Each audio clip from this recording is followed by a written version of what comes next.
जय जगन्नाथ सांग माने नूतन वर्षर हार्दिक अभिनंदन आपण मैंने सब नूतन वर्ष कुआड़े जाइए बुलवाक कहे आमे जाइलु भुवनेश्वर पाख लवणगिरी मंदिर को सेठी आमे बुलिलु बहुत मंदिर सेठी अच्छी हनुमान मंदिर जगन्नाथ मंदिर शिव मंदिर लक्ष्मी विमला मंदिर सब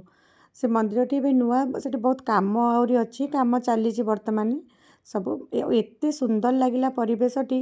भुवनेश्वर पहाड़ उपरे जाई चढ़ी की मंदिर आउ सेठी ठियाला परे तार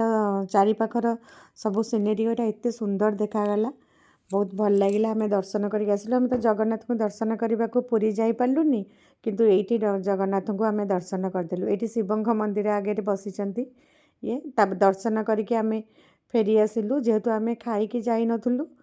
भोक है 3टा बाजिगला आम से शीघ्र शीघ्र पलि आसिलु ये पाखे किसी खाइबार सुविधा नहीं जहाँ खाई जी बुलाबुली करके आसबे ना पिकनिक करके खाई पारे व्यवस्था अच्छी ना मंदिर आगुरी ऑर्डर देले से करदेवे। Thank you.